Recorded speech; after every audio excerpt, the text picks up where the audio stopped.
My name is Kim Hayden, and welcome to Kim Talks, all things real estate. Today is Thursday morning, and this is where we go out and we find people that are like boots on the ground in all the markets, and we're just going to get to the nitty gritty. As we all know, real estate's a hot topic right now, and what's a little bit warmer than Phoenix and Arizona and that whole beautiful area? I'm sitting here in the cold, just so you know, it's like minus 16 in Calgary. So I've got my hot tea, and I'm hoping I can get some warm vibes from Kimberly Caruso. Fast. Now, first of all, I have to say I love this name, Caruso. So I think Robinson Crusoe. She's out exploring. She's bringing back, great finds, and she's doing it fast. Like you There could you not go. invent a better name for real estate. So, Took that into Kimberly, consideration.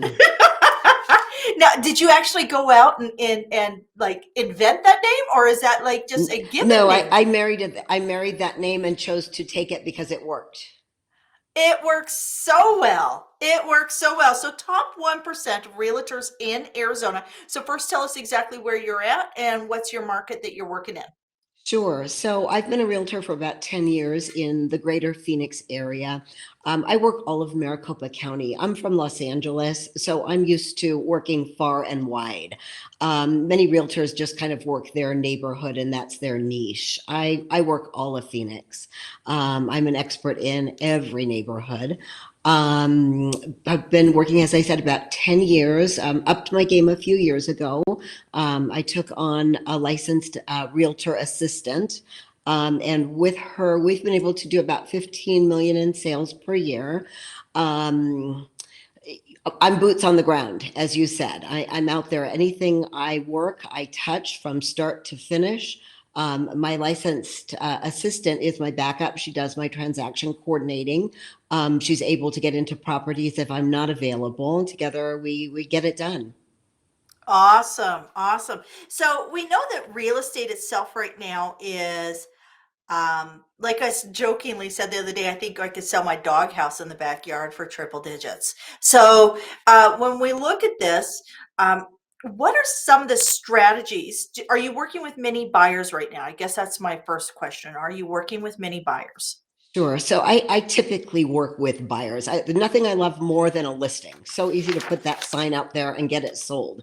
The hardest part about being a listing agent is saying no to the 25 people who put in over asking bids. I work with lots of buyers. I've had to change my entire marketing plan.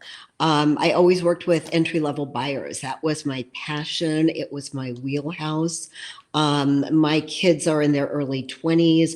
I moved to Arizona 18 years ago from Southern California. So, friends that I grew up with in California, all of their children want to buy homes, but they can't buy homes in California. So, they started moving to Arizona. As my kids graduated college, I found a nice little niche. Started encouraging young kids, don't buy a car when you graduate college, buy a house. With down payment assistance, we can get you into a house for less money than you can get into an apartment. So that was my wheelhouse. I did a lot of small dollar volume transactions every year. Very rewarding. Unfortunately, our market has changed. Some parts of our market went up 32% November 2020 to November 2021. Housing prices went up to 32%. So entry level buyers, there's not a lot for them anymore. So last year I kind of struggled and looked around at the craziness in our market and realized survival of the fittest is being adaptable. It's not being a strong bully, it's being adaptable.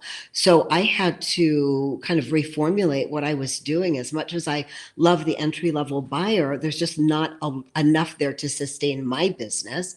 So I started looking at, what's selling in our market.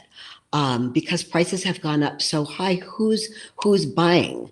And we have a lot of out-of-state money, and we have a lot of investors. So I've kind of re-strategized, and I'm now marketing more towards the buyer and a lot of investor buyers. Absolutely. Investor buyers. So let's talk that. I know that in our market here in Calgary, we're seeing people who um, say they're investors, but they're not really investors, so the deals aren't going through and such. How do you vet who is a real honest to goodness investor and somebody who is playing in it? And I apologize. It seems that we have frozen up here. So, um, I have you fine. okay, you have me fine. Yeah. Awesome. Yeah, so I'm just curious because we, for an example, here in the Calgary market, we had a property on that was listed at just over the 400,000, and that's a very hot market for investors here in Calgary. And we had three offers come, and those investors supposedly had the money when they put the offer in and couldn't close.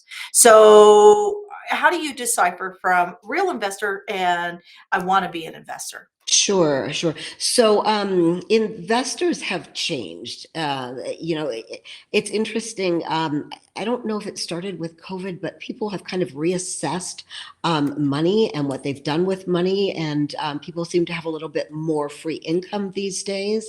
So, what I consider an investor is somebody who obviously owns their own home, whether they're in state or out of state. And then they have investment properties, usually anywhere between 1 and 10 properties. I have a few investors who are just getting into the investing market.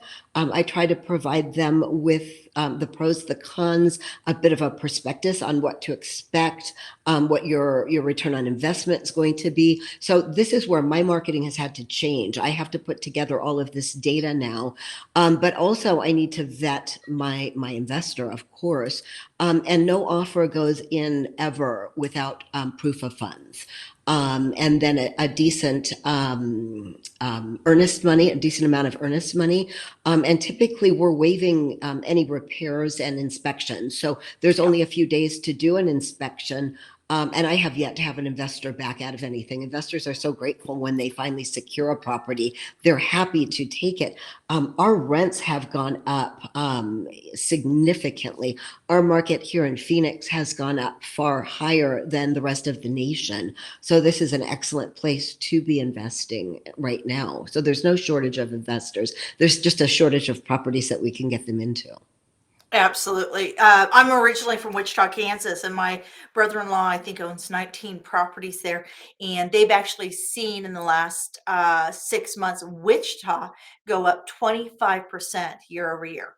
So, needless to say, with 19 properties, I mean, he's been in this for a long time, and he's a professional investor, and a professional landlord. So it is absolutely a great space. And I agree with before you um, go and do and buy the new car and spend all the money, definitely looking at putting your foot in the real estate pool.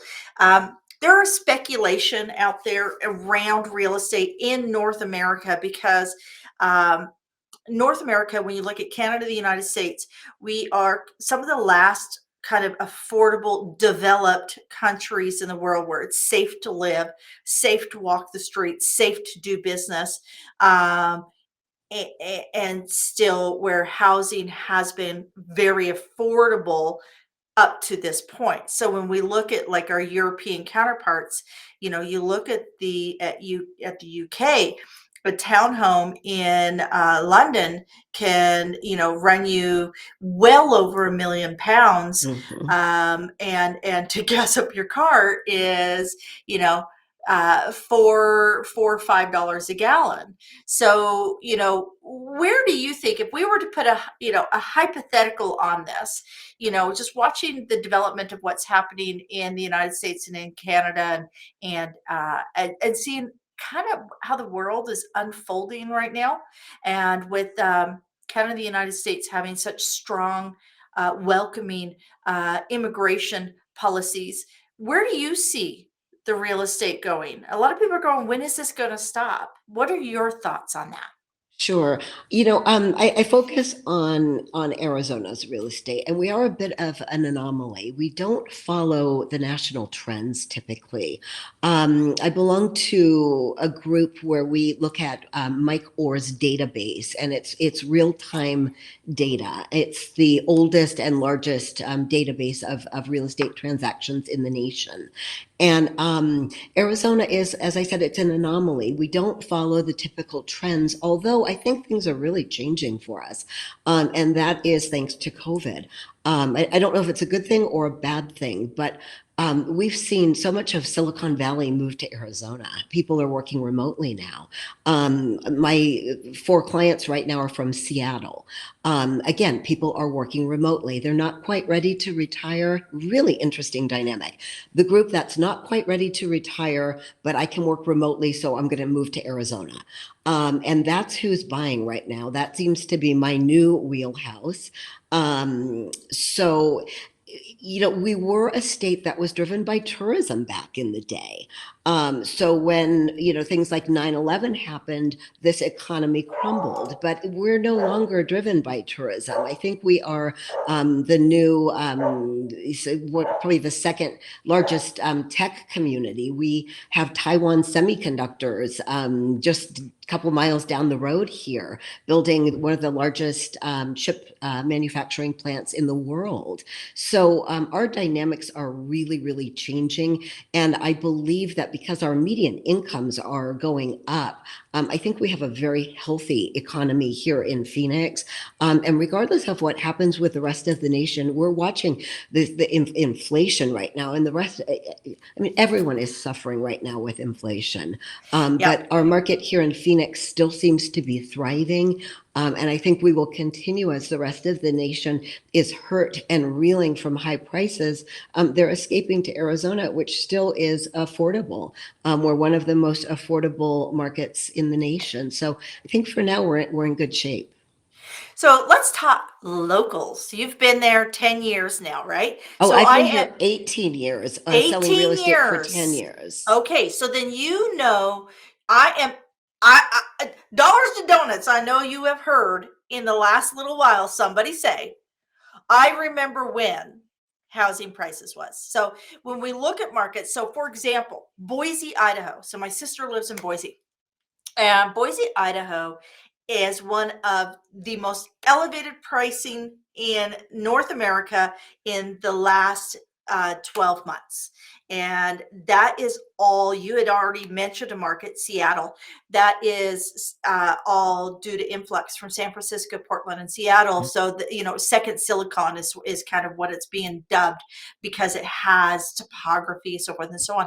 So, when we look at that, because I know that I've talked to agents in Boise, and that's one of the things they're hearing is that the locals are getting priced out of the market.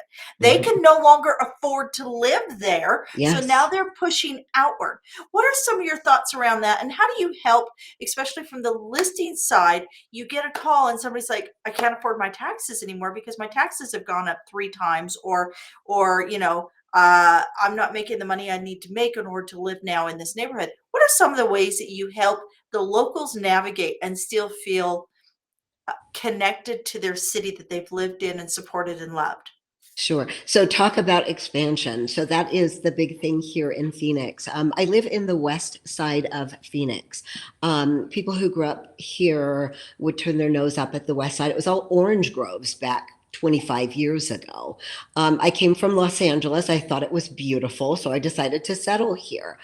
People don't even realize I had a client that grew up in the Chandler area last weekend, and I met her at an investment property in the West Valley, and she is in her mid 50s, early 60s, and she was shocked that people lived out here, and was so taken back and so impressed at how beautiful the homes were and the area. And this has been in her backyard for years. People don't realize the expansion in Phoenix. So, where are we expanding? East Valley expanded maybe 10 years ago. I'm really big on expansion in the West Valley and the Northwest Valley. I've kind of speculated on that, and I've bought my own investment properties and done very, very well on them. And that's where I tend to put my investor clients and also my neighbors whose children need to buy, or neighbors who just need a different house, but as you said, they're priced out of our market, or they just want to take some equity out of their home, and downsize, which usually means more square footage in one story, by the way. But so I'm finding, through my background is marketing. I went to USC. I have a degree in marketing. So I read a lot. Phoenix Business Journal is my go-to. I get alerts on my phone all day long, who bought land where and what they're doing with it. So between the businesses that are buying the land and developing, creating jobs, and the builders who are mowing down those mountains and putting up new homes, there are opportunities still to buy in Phoenix that are, you talked about the $400,000 market. I know our dollars are a little different, but that's a market that, I used to get people into homes for $180,000, and that wasn't that long The ago. the very first home I sold in this market was $137,000. That same house today is about 450 in Calgary. I used to call myself the queen of the $89,000 condo. It no longer exists. It's about a Yeah. $400,000 condo now. But that's what I used to do, and I used to do a lot of them. So we do have new build, and I don't like to let my secrets out, but I have been sharing them with other neighboring and friend realtors. There is new build going out west. Some of the communities have prices in the mid 300,000s, but they've got wait lists of 300 people for those homes. They're not doing lottery. The systems are kind of weird. It's hard to get in, but every now and then I'll find a community that's friendly. There's one that's opening on Saturday. So opening day in the new community is where you want to get in. You're going to get entry level prices for that community. They will continue to go up every time there's a release of 10 homes over the course of a year. So by the time your new build is done being built in a year, you'll have $100,000 equity in that house before you even sign the Yep. papers. So that's where I'm taking my clients. But it is a matter of educating them as to the beauty and the value of the Northwest Valley. People, it's a little stigmatized. People don't understand what's going on out here. But everything's new and it's shiny and it's great and it's Uh, you know, less traffic. I think that our younger generations are less about name brand and more about value. And they also do their research. They will know that if it's good value and it's a safe community, it's worth putting their money there. Um, it's funny because I am seeing shifts away from. I always joke that I'm not a Louis Vuitton bag. I'm more like a bowling bag. It's bright, it's colorful, it's fun, you know. And I personally have never been able to understand, and I've always been, just so everybody knows very, very clearly, I have always been a mid-market agent, and I've always worked predominantly as a listing agent in single family homes. Um, and I think part of the reason I never truly transitioned to the luxury market is because I am the bowling bag, and I'm totally cool with that. But I think our next generation coming up is looking at what is useful, what is safe, what is, affordable. They're not as swayed by you must have this because it's this name brand. They're going, this couch is good enough. I don't need a Chintz and Company couch. I don't need an Ethan Allen couch. This one's good enough. So on that note, we're gonna do a little game because I've got this whole thing around modular homes and created communities that are financial bridge communities, but more so for the like 45 and over. Okay.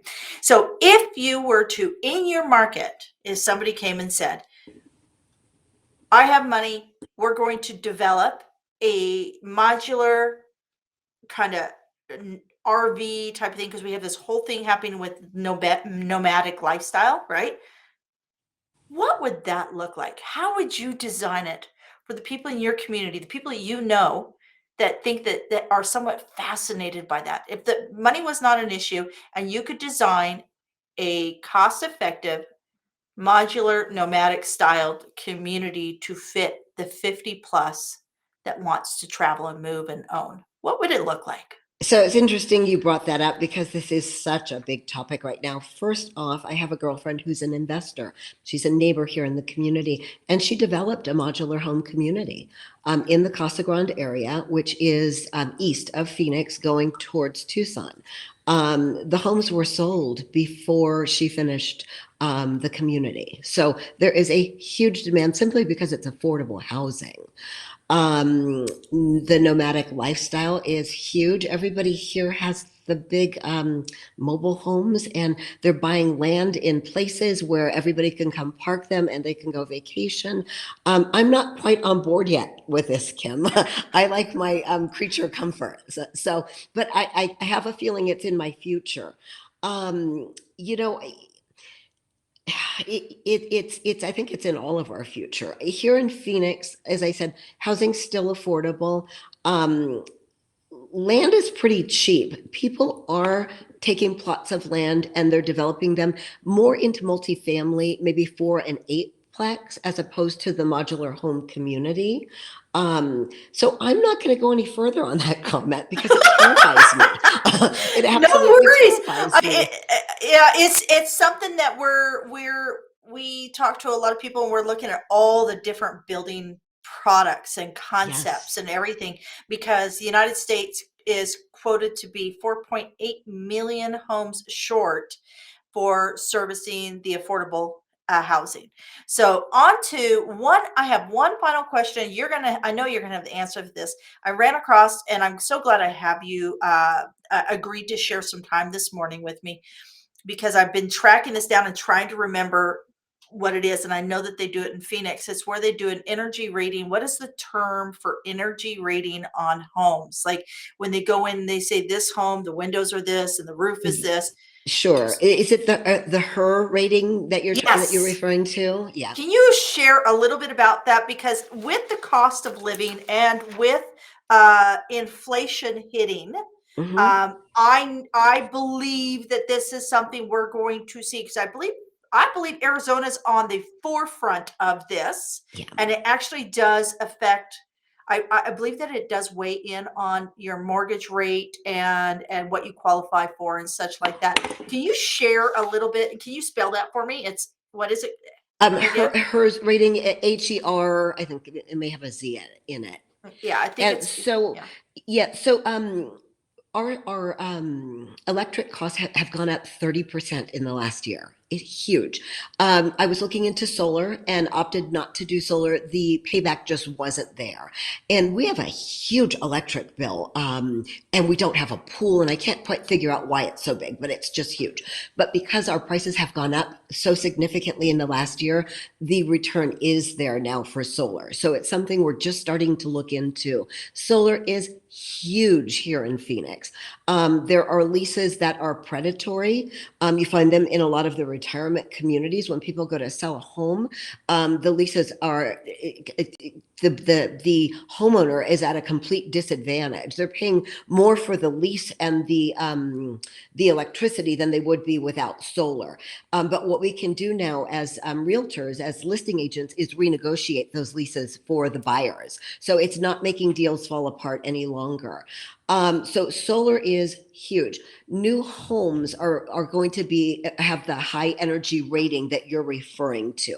That's another reason that I push new homes, simply because everything from your appliances, through your windows, the insulation, everything is the highest rating possible for energy efficiency. And in Arizona with the heat, that's huge. That's really, really important. It's good for the environment. It's good all the way around. So we are a state that's very proactive with energy conservation, but we are seeing a big, huge push for solar here in Phoenix. Yeah, absolutely. Well, we have communities that are being built here in Calgary. And when you talk about energy bills, ours has like literally doubled here in Calgary. And the reality is Calgary, where I live, we actually sit on one of the largest natural gas pools globally. And our delivery, it's for us, it's all the taxes that go into Mhm. the delivery of energy. So Sure. we have some communities being built in, that 45 minutes out of core, that are actually wired. The roofs are all solar. They're actually Yes, solar wired roofs. for it. That's Tesla's doing the solar roof, and I'm fascinated by it. Oh, Tesla is Elon is crazy, crazy. He's such a forward thinker. A And visionary.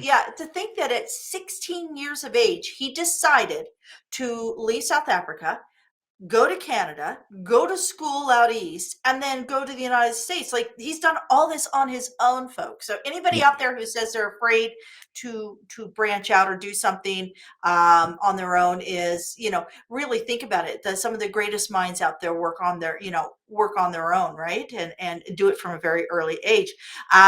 So yeah, we're talking solar. So I'm going to look up more information on this Hertz, because we're starting to see that here in Calgary, because like I said, it's minus 16 today. Oh my I've got a goodness. heating pad on my floor that I put my feet on so my toes don't get cold.